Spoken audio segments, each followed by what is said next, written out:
Subscription کے button کو دبائیے اور ساتھ بیل آئیکن پر کلک کیجیے تاکہ آپ کو تمام ویڈیو فوراً مل سکیں۔ اس ویڈیو پسند آنے کی صورت میں اسے لائک، کمنٹ اور شیئر کرنا مت بھولیں۔ اس وقت سلطان ملک صالح، گمشتگین، قطب الدین بن حسان اور دوسرے غدار عمرہ کی خوشی ناقابل بیان تھی جب ان لوگوں نے قلعے کی فصیل سے یہ منظر دیکھا کہ جبل جوشن سے صلاح الدین ایوبی کے سپاہی اپنے خیمے اکھاڑ رہے تھے۔ سلطان ذیشان، آپ کو یہ پہلی کامیابی مبارک ہو، عیار گمشتگی نے پرجوش لہجے میں کہا۔ سلطان ملک صالح اپنی خوشی کا مظاہرہ کرتے کرتے اچانک اداس نظر آنے لگا تھا۔ یہ کامیابی ضرور ہے، مگر ہم نے اسے بہت مہنگے داموں خریدی ہے۔ گمشتگی نے برخاستہ جواب دیا، سلطان ذیشان، سیاست بھی ایک تجارت ہے، ہم بہت جلد اس مالی نقصان کو پورا کر لیں گے۔ سلطان ملک صالح کو 10 لاکھ دینار جانے کا بہت افسوس تھا۔ گمشتگین کی زبان سے اس نقصان کی تلافی کا ذکر سن کر شدید حیرت زدہ لہجے میں بولا، ہماری سمجھ میں نہیں آتا کہ اس خسارے کو کس طرح پورا کیا جائے گا، وہ آپ مجھ پر چھوڑ دیں۔ گمشتگین نے دعوے کے انداز میں کہا، میں 1 سال کے اندر اس بوجھ کو ہلکا کر دوں گا، مجھے اس بارے گراں کو اتارنے کا طریقہ بتاؤ۔ سلطان ملک صالح گمشتگین کی گفتگو سے مطمئن نہیں ہوا تھا۔ ہم نے یہ رقم شاہی خزانے سے لی ہے، گمشتگین نے اپنی بات کی وضاحت کرتے ہوئے کہا، یہی رقم رعایا سے لے کر دوبارہ خزانے میں جمع کر دی جائے گی، ان پر زیادہ سے زیادہ ٹیکس لگائیں گے اور مالداروں کے لیے حکم نامہ جاری کریں گے کہ وہ وطن کی حفاظت کے لیے زیادہ سے زیادہ مالی قربانیاں دیں۔ اس طرح تو رعایا پر بہت بوجھ پڑ جائے گا۔ سلطان ملک صالح نے 9 عمرے کے باوجود ذہانت کی بات کی تھی۔ گمشتگین کے شیطانی دماغ نے فوری طور پر جواز تراش لیا، سلطان ذیشان، کامیاب اور دانشمند حکمران وہ ہے جو وقتاً فوقتاً اپنی رعایا پر اس قسم کے بوجھ ڈالتا رہے تاکہ ان کی کمر بھی جھکی رہے اور سر بھی۔ یہ عوام بہت بے وفا اور ناشکرے ہوتے ہیں، انہیں زیادہ عیش و آرام دو تو یہ بغاوت پر اتر آتے ہیں۔ اگر آپ نے اہل دمشق کو مکمل طور پر دبا دیا ہوتا تو وہ کبھی صلاح الدین کو خوش آمدید نہ کہتے۔ ان پر اتنا خوف طاری کر دیجئے کہ وہ خواب میں بھی آپ کے نام سے کانپتے رہیں۔ گمشتگین اپنا مطلب نکالنے کے لیے ملک صالح کو رعایا پر ظلم و تشدد کا راستہ دکھا رہا تھا۔ نہ پختہ ذہن رکھنے والے سلطان کے ذہن میں یہ بات جم گئی اور وہ مطمئن نظر آنے لگا۔ صلاح الدین ایوبی کا لشکر طویل محاصرہ اٹھا کر جا چکا تھا، شہر کے دروازے کھول دیے گئے تھے اور حلب کے باشندے خوش تھے کہ ان کے سروں پر منڈلانے والا موت کا سایہ دور ہو چکا ہے۔ صلاح الدین ایوبی حلب کا محاصرہ اٹھا کر انطاکیہ کی طرف بڑھا، جو چند سال پہلے صلیبیوں کا گڑھ تھا، مگر وہاں مسلمانوں کی حکومت قائم تھی۔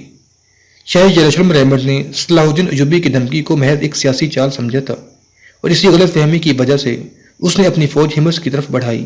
سلطان ملک صالح کی 10 لاکھ دینار تو وہ پہلے ہی کھا چکا تھا، اب وہ مسلمانوں کی ذاتی رنجش اور آپس میں چپکلش سے فائدہ اٹھاتے ہوئے ہمس کے علاقے کو بھی ہضم کرنا چاہتا تھا۔ رحمت خود کو نہایت شاطر اور ماہر جنگ حکمران سمجھتا تھا، اس کا خیال تھا کہ وہ بہت آسانی کے ساتھ ہمس پر قبضہ کر لے گا، مگر رحمت کی یہ خوش فہمی اس وقت دور ہو گئی جب اس نے صلاح الدین ایوبی کے لشکر کو ہمس کے قریب پایا۔ رحمت کے جاسوسوں نے اسے اطلاع دی تھی کہ صلاح الدین ایوبی محاصرہ اٹھا کر دمشق کی طرف جا رہا ہے۔ صلیبی جاسوسوں کی یہ اطلاع درست تھی کیونکہ انہوں نے اپنی آنکھوں سے صلاح الدین کے لشکر کو دمشق کی طرف جاتے دیکھا تھا، مگر والی مصر کی جنگی چال یہ تھی کہ وہ دمشق کی طرف جاتے جاتے ایک بہت لمبا چکر کاٹ کر انطاکیہ جا پہنچا تھا، جہاں سے ہمس بہت قریب تھا۔ اللہ نے صلاح الدین ایوبی کو بے پناہ فراست بخشی تھی، اس سے پہلے سے اندازہ تھا کہ شاہ یروشلم کو شرارت ضرور کرے گا۔ ہمس کے دفاعی انتظامات برائے نام تھے، رحمت نے اسی کمزوری سے فائدہ اٹھا کر ہمس پر حملہ کر دیا۔ یہاں کے نگران نے بھاگ کر قلعے میں پناہ لی اور دروازے بند کر لیے، اس سے پہلے کہ رحمت اپنی منجنیقوں سے قلعے کی دیواروں میں شگاف ڈال کر ہمس پر قبضہ کر لیتا۔ عقب سے صلاح الدین ایوبی کا لشکر کسی بلائے ناگہانی کی طرح آ پہنچا۔ رحمت کے لاشعور میں بھی یہ بات نہیں تھی کہ صلاح الدین ایوبی ایسی خوفناک چال چلے گا کہ صلیبی لشکر کی جان پر بن جائے گی۔ رحمت نے چند گھنٹوں تک ایوبی لشکر کی یلغار کے خلاف مزاحمت کی، مگر وہ مرد میدان نہیں تھا، اپنے سینکڑوں سپاہیوں کی جان کی قربانی دینے کے بعد بھاگ کھڑا ہوا۔ صلاح الدین کے لشکر نے دور تک رحمت کی فوج کا تعاقب کیا، پھر جب اسے یقین ہو گیا کہ یہ مکار صلیبی شہنشاہ واپس نہیں آئے گا تو اس نے اپنے لشکر کو رک جانے کا حکم دیا۔ اس مختصر سی مارکہ آرائی میں کئی 100 صلیبی مارے گئے اور اتنے ہی گرفتار کر لیے گئے۔ پھر صلاح الدین ایوبی نے صلیبی اسیروں کو ایک خیمے میں جمع کر کے ان سے پوچھ گچھ شروع کی۔ صلاح الدین کا ایک ہی سوال تھا، تمہارا بادشاہ رحمت سلطان ملک صالح کی مدد کو کیوں آیا تھا؟ زیادہ تر عیسائی قیدی اس راز سے بے خبر تھے، وہ اپنی لا علمی کا اظہار کرتے ہوئے یہی کہتے رہے، ہم تو اپنے بادشاہ اور سپہ سالار کے حکم کے غلام ہیں، ہمیں تو بس ایک ہی سبق دیا گیا ہے کہ مسلمان ہمارے اصلی دشمن ہیں، انہیں طرح طرح سے اذیتیں پہنچانا اور دنیا سے نیست و نابود کرنا ہمارا فرض عین اور سب سے بڑی عبادت ہے۔ صلاح الدین ایوبی ایک ایک صلیبی قیدی کو الگ الگ بلا کر اس سے ایک ہی سوال پوچھتا رہا، مگر اسے اپنے مقصد میں صاف ناکامی نظر آ رہی تھی کہ ایک سپاہی نے بڑی عجیب بات کہی، ہمارے بادشاہ نے سلطان ملک صالح کے اشارے پر جنگ شروع کی ہے۔ صلاح الدین ایوبی کے چہرے پر گہری خوشی کے آثار نظر آنے لگے۔ اس نے صلیبی قیدی کو مخاطب کرتے ہوئے کہا، اگر تم مجھے کھل کر سچ سچ ساری باتیں بتا دو تو میں تمہاری آزادی کا وعدہ کرتا ہوں۔ عیسائی قیدی نے ہاتھ جوڑتے ہوئے کہا، یہ اندر کی باتیں ہیں، بڑے لوگوں کے فیصلے ہیں، میں پورے وثوق سے تو نہیں بتا سکتا، مگر یروشلم میں یہ خبر عام ہے کہ شہنشاہ ریمنڈ نے آپ پر حملہ کرنے کے لیے سلطان ملک صالح سے بہت بڑی رقم لی ہے، اور عیسائی لشکر کے ایک ایک سپاہی کو بتا دیا گیا ہے کہ حلب کے مسلمان ان کے دوست ہیں۔ سلطان اس سازش کی تہہ تک پہنچ چکا تھا۔ حسب وعدہ اس نے صلیبی قیدی کو رہا کر دیا اور باقی اسیران جنگ کو اپنے ایک سالار کی نگرانی میں مصر بھیج دیا، اور ساتھ ہی یہ حکم بھی جاری کر دیا کہ مزید تازہ فوج فوری طور پر دمشق کی طرف روانہ کی جائے۔ شاہ یروشلم نے ہمت سے فرار ہوتے وقت اپنے ایک معتبر ایلچی کو خط لے کر حلب روانہ کر دیا تھا۔ اس خط میں مختصر تحریر تھا، یہ صلیبیوں کا جاہ و جلال تھا کہ میرے لشکر کی حرکت کرتے ہی صلاح الدین ایوبی حلب سے فرار ہو گیا۔ میں نے اس کے دل و دماغ پر اس قدر خوف طاری کر دیا ہے کہ وہ آئندہ ادھر کا رخ نہیں کرے گا۔ سلطان ملک صالح اور اس کے غدار عمرا نے ریمنڈ کی قاصد کی خوب خاطر مدارت کی۔ ابھی وہ عیسائی سفیر حلب کے محل میں مہمان خصوصی کے طور پر مقیم تھا کہ سلطان ملک صالح کے جاسوسوں نے انتہائی خوفزدہ لہجے میں اطلاع دی، صلاح الدین ایوبی کا لشکر دوبارہ حلب کی طرف بڑھ رہا ہے۔ جب یہ اطلاع دی گئی، اس وقت محل میں ایک محفل نو نوش برپا تھی۔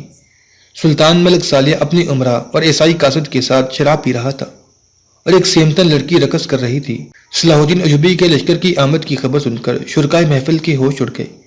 دمشقین پر اس قدر بدحواسی طاری ہوئی کہ اس کے ہاتھ سے شراب کا بھرا ہوا پیالہ چھوٹ گیا۔ اس کے کپڑوں کے ساتھ ساتھ محفل کا قیمتی فرش بھی خراب ہو گیا۔ تمام عمرہ تصویر حیرت بنے ہوئے تھے۔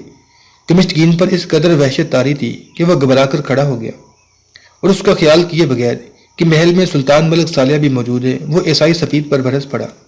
بادشاہ ریمنڈ کا خط غلط ہے، یا صلاح الدین ایوبی کی واپسی کی خبر۔ عیسائی سفیر ایک شاطر انسان تھا اور سلطان ملک صالح کی کمزوریوں سے بھی باخبر تھا۔ جو کچھ میرے بادشاہ نے لکھا ہے وہ حرف بحرف درست ہے اور باقی سب کچھ جھوٹ ہے۔ تمہارے بادشاہ کا لکھا ہوا درست ہے اور ہمارے جاسوسوں کا آنکھوں دیکھا غلط ہے۔ دمشقین نے انتہائی مشتعل لہجے میں چیختے ہوئے کہا۔ صلیبی سفیر نے بھی موقع کی مناسبت سے نہایت عیاری کا مظاہرہ کیا اور سخت لہجے میں دمشقین سے مخاطب ہو کر بولا، جب تم لوگ شراب کو برداشت نہیں کر سکتے تو پیتے کیوں ہو؟ نشے میں تم نے اس حقیقت کو بھی فراموش کر دیا کہ تمہارا مخاطب کون ہے۔ یہ کہہ کر عیسائی سفیر سلطان ملک صالح کی طرف مڑا۔ سلطان معظم، مجھے نہایت افسوس کے ساتھ کہنا پڑتا ہے کہ آپ کی عمرہ بہت دریدہ ذہن اور گفتگو کے آداب سے ناواقف ہیں۔ اگر ان کا فوری علاج نہیں کیا گیا تو یہ لوگ آپ کو اور آپ کی حکومت کو بہت جلد عبرتناک انجام تک پہنچا دیں گے۔ یہ کہہ کر عیسائی سفیر جانے لگا۔ سلطان ملک صالح گھبرا کر اپنی نشست سے اٹھا اور عیسائی سفیر کو روکنے کی کوشش کرنے لگا۔ معاف کیجیے سلطان معظم، میں اس محفل میں ایک لمحہ کے لیے بھی نہیں بیٹھ سکتا جہاں میرے بادشاہ کو توہین آمیز لہجے میں مخاطب کیا جاتا ہو اور احسان کا بدلہ بدترین احسان فراموشی سے دیا جاتا ہو۔ یہ کہہ کر عیسائی سفیر اس مجلس کیف و نشاط سے نکل گیا۔ دراصل وہ خود ہی حلب سے جانے کا بہانہ ڈھونڈ رہا تھا۔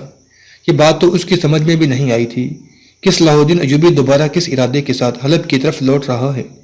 عیسائی سفیر کے جاتے ہی سلطان ملک صالح اس قدر غضبناک ہوا کہ اس نے یہ کہہ کر دمشقین کو عمرہ کی محفل سے نکال دیا، اس بدمزگی کے ذمہ دار تم ہو۔ سلطان ملک صالح کے جاسوسوں کی اطلاع درست تھی۔ دوسرے دن دوپہر کے وقت صلاح الدین ایوبی کا لشکر حلب کی حدود میں داخل ہوا اور دوبارہ جبل جوشن پر خیمہ زن ہو گیا۔ محصور باشندے جنہوں نے بہت دن بعد کھلی فضا میں سانس لی تھی اور اپنے کام کاج کی تلاش میں گھروں سے نکلے تھے، دوبارہ بھاگ بھاگ کر شہر میں داخل ہونے لگے۔ پھر تھوڑی ہی دیر بعد شہر کے دروازے بند ہو گئے۔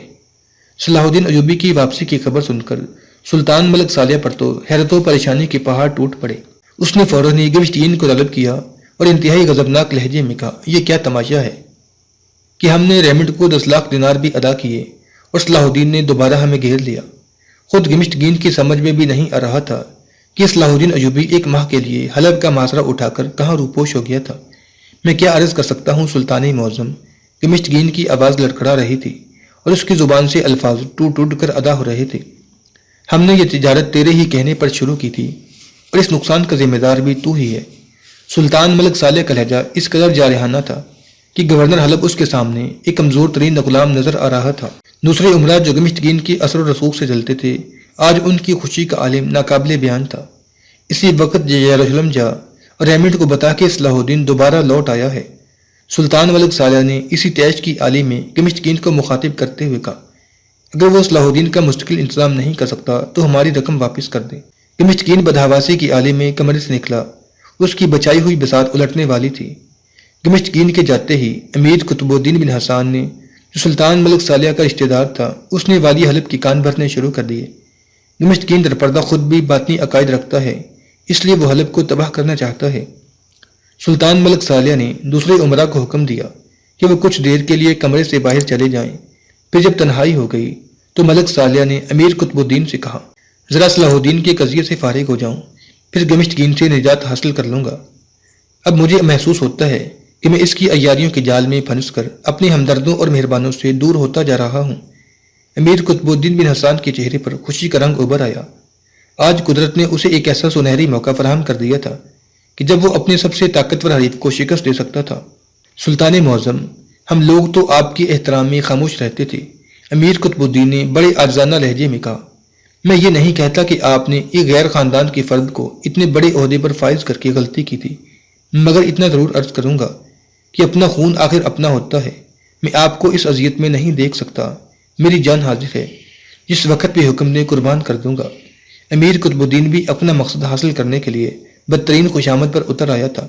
یہ بھی خاندان زنگی کے ان حریص اور خودغرض افراد میں سے تھا کہ اگر اسے موقع ملتا تو سلطان ملک صالح کو قتل کر کے حلب کے تخت پر قابض ہو جاتا۔ گھبراؤ نہیں، آئندہ حلب کی عامل تم ہی ہوگے، سلطان ملک صالح نے اسے یقین دلاتے ہوئے کہا۔ امیر قطب الدین بن حسان نے فوراً گھٹنوں کے بل جھک کر سلطان ملک صالح کے ہاتھ کو بوسہ دیا۔ میں آپ کا شکر گزار ہوں سلطان معظم کہ حقدار کو اس کا حق مل گیا۔ پھر جیسے ہی امیر قطب الدین بن حسان سیدھا ہوا، سلطان ملک صالح کا خصوصی خدمتگار قمر الدین کمرے میں داخل ہوا۔ اس کے ہاتھ میں صلاح الدین ایوبی کا خط تھا۔ سلطان نے خدمتگار سے خط لے کر امیر قطب الدین کی طرف بڑھا دیا۔ امیر قطب الدین نے بآواز بلند پڑھنا شروع کیا، سلطان محترم، مجھے اس واقعے سے شدید اذیت پہنچی ہے کہ آپ نے ہمارے بدترین دشمن ریمنڈ کو ایک بھاری رقم ادا کر کے اہل ایمان پر حملہ کرنے کی دعوت دی۔ کاش آپ یہ لاکھوں دینار حلب کے بدحال لوگوں پر خرچ کر کے ان کی دعائیں لیتے تاکہ اللہ بھی راضی ہو جاتا اور سلطان عادل کی روح بھی خوش ہوتی۔ میں سوچ بھی نہیں سکتا تھا کہ حالات اس قدر سنگین رخ اختیار کر لیں گے۔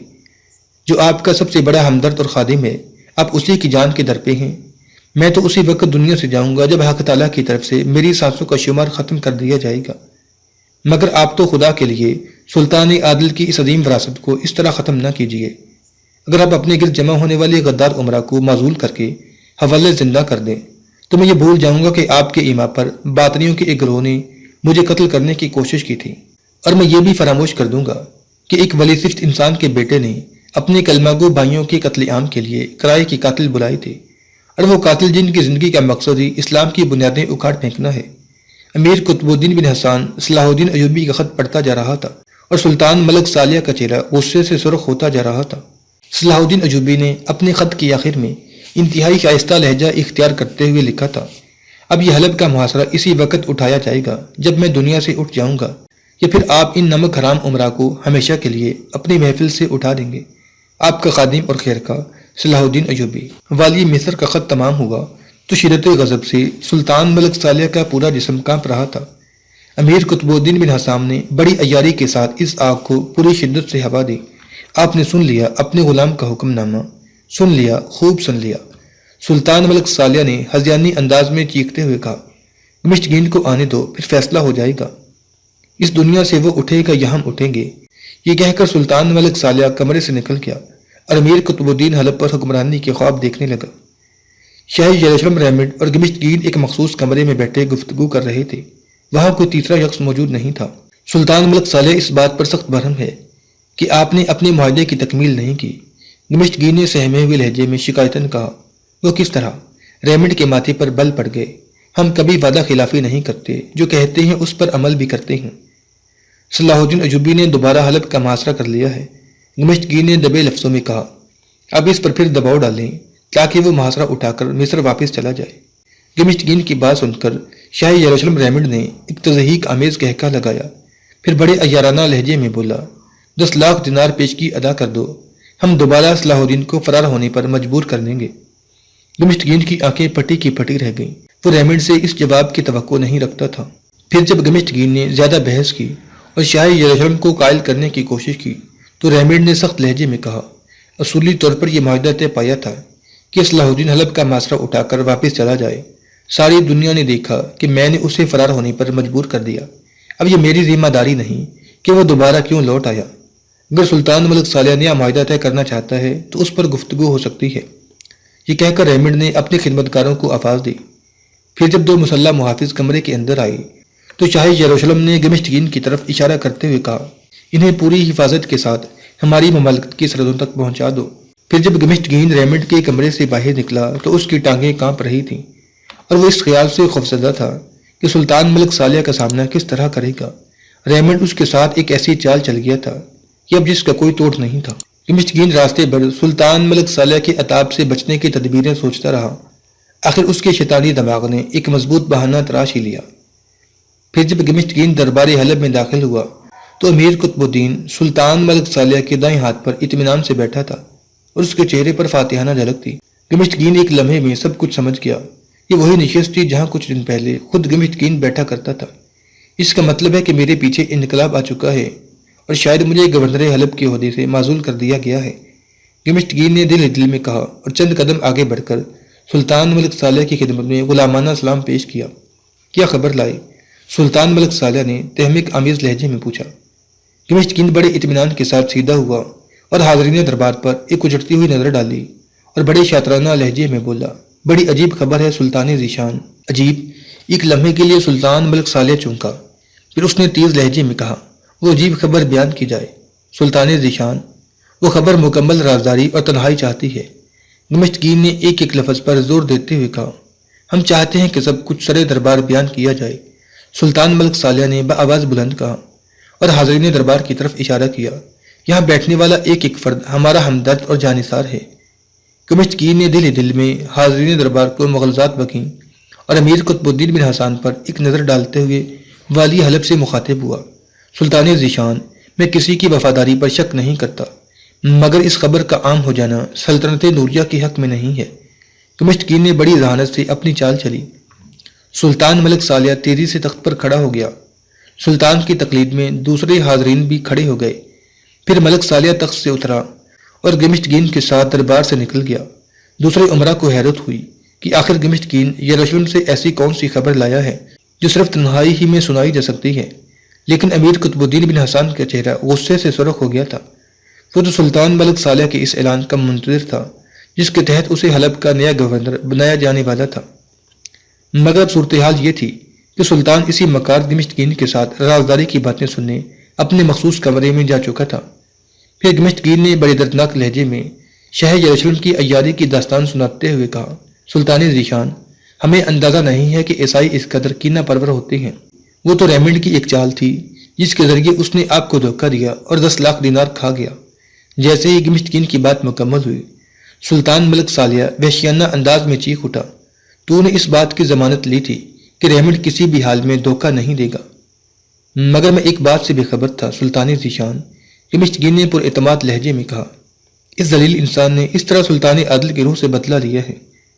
اپنے والد سلطان نور الدین زنگی کا نام سن کر سلطان ملک صالح سنبھل گیا اور انتہائی حیرت زدہ لہجے میں کہنے لگا، سلطان عادل کی روح سے انتقام؟ وہ کس طرح؟ صلاح الدین کے محاصرے سے ہم لوگ اتنے بدحواس ہو گئے تھے کہ ہماری نظریں ماضی کے جھروکوں میں نہیں جھانک سکیں۔ گمشتگین نے سلطان ملک صالح کو نرم پڑتا دیکھ کر اپنی چرب زبانی کا جادو جگانا شروع کر دیا۔ سلطان عادل نے ریمنڈ کو 8 سال قید میں رکھ کر 1.5 لاکھ دینار کے بدلے آزاد کیا تھا۔ اس وقت آپ بہت چھوٹے ہوں گے، اس لیے آپ کو یہ واقعہ بھی یاد نہیں رہا۔ یہ انکشاف سن کر سلطان ملک صالح حیران رہ گیا۔ سلطان ذیشان، مجھے شدید صدمہ ہے کہ اتنی بڑی رقم رائیگاں گئی، گمشتگین نے افسوسناک لہجے میں کہا، مگر آپ کے غلام نے بھی ایسی چال چلی کہ ریمنڈ جیسے شاطر انسان سے یہ راز اگلوا لیا، ورنہ آئندہ ہمیں ناقابل تلافی نقصانات سے دوچار ہونا پڑتا۔ ریمنڈ جوشی جذبات میں وہ بات کہہ گیا جو اس نے 9 سال سے اپنے سینے کی گہرائیوں میں چھپا رکھی ہے۔ کیسی بات؟ سلطان ملک صالح کی حیرت میں مزید اضافہ ہو گیا تھا۔ یہی وہ لمحہ تھا جب گمشتگین نے عیاری کی انتہا کو چھو لیا۔ سلطان ذیشان، وہ بات تو میں اپنی زبان پر لا ہی نہیں سکتا، خدا اس وقت کے لیے مجھے زندہ نہ رکھے۔ یہ کہتے کہتے گمشتگین کی آواز لرزنے لگی تھی اور اس کے چہرے پر شدید رنج و الم کے آثار نمایاں ہو چلے تھے۔ تم وہ بات کہہ ڈالو۔ گمشتگین کی وحشت دیکھ کر سلطان ملک صالح بھی گھبرا گیا تھا۔ گمشتگین بڑی ریاکاری کا مظاہرہ کرتے ہوئے ریمنڈ کے وہ الفاظ دہرانے سے انکار کرتا رہا جو شاہ یروشلم نے اپنی زبان سے ادا نہیں کیے تھے۔ سلطان ملک صالح کا اصرار بھی بڑھتا رہا اور اضطراب بھی۔ آخر جب گمشتگین نے اندازہ کر لیا کہ سلطان ملک صالح مکمل طور پر وحشت کے جال میں پھنس چکا ہے تو اس نے آخری ضرب لگائی۔ ریمنڈ نے کہا تھا کہ میں نے 1.5 لاکھ دینار کا سود 10 لاکھ دینار کی شکل میں وصول کیا ہے۔ مکار گمشتگین کانپتی ہوئی آواز میں بول رہا تھا، مگر ابھی 8 سال قید کا قرض باقی ہے اور یہ قرض اسی شکل میں ادا ہوگا جب میں سلطان ملک صالح کو اپنی آنکھوں سے زنجیروں میں جکڑا ہوا دیکھ لوں گا۔ یہ سنتے ہی سلطان ملک صالح کا چہرہ خوف سے زرد ہو گیا۔ ریمنڈ نے یہ کہنے کے بعد 3 بار سلیب کی قسم کھائی تھی۔ گمشتگین جال میں پھنسے ہوئے شکار کی بے کسی دیکھ کر لطف اندوز ہو رہا تھا۔ سلطان ذیشان، ریمنڈ کے آخری الفاظ یہ تھے کہ اگر میں سلطان ملک صالح کو پابہ زنجیر کر کے قید خانے میں نہ ڈالوں تو میرے ایسائی ہونے پر لعنت ہے۔ گمشتگین نے یہ جھوٹ اس قدر صفائی سے بولا تھا کہ سلطان ملک صالح کو محسوس ہونے لگا تھا جیسے شاہ یروشلم ریمنڈ حلب کے محل میں داخل ہو گیا ہے اور اس کی طرف زنجیریں لیے بڑھ رہا ہے۔ اب کیا ہوگا گمشتگین؟ سلطان ملک صالح کسی سہمے ہوئے بچے کی طرح نظر آ رہا تھا۔ سلطان عادل نے ریمنڈ جیسے کینہ پرور انسان کو چھوڑ کر بہت غلطی کی جس کا خمیازہ ہمیں بھگتنا پڑ رہا ہے۔ بزدل اور کم فہم بیٹا اپنے اس عظیم باپ پر الزام تراشی کر رہا تھا جس کی کوششوں کے طفیل سلطان ملک صالح حلب کے تخت پر بیٹھا تھا اور دوسرے مسلمان عمرہ عزت و آبرو کی زندگی بسر کر رہے تھے۔ ابھی آپ کا یہ غلام زندہ ہے سلطان ذیشان۔ گمشتگین کا مقصد پورا ہو چکا تھا۔ اس نے بڑی ذہانت سے امیر قطب الدین بن حسان کی امیدوں پر پانی پھیر دیا تھا۔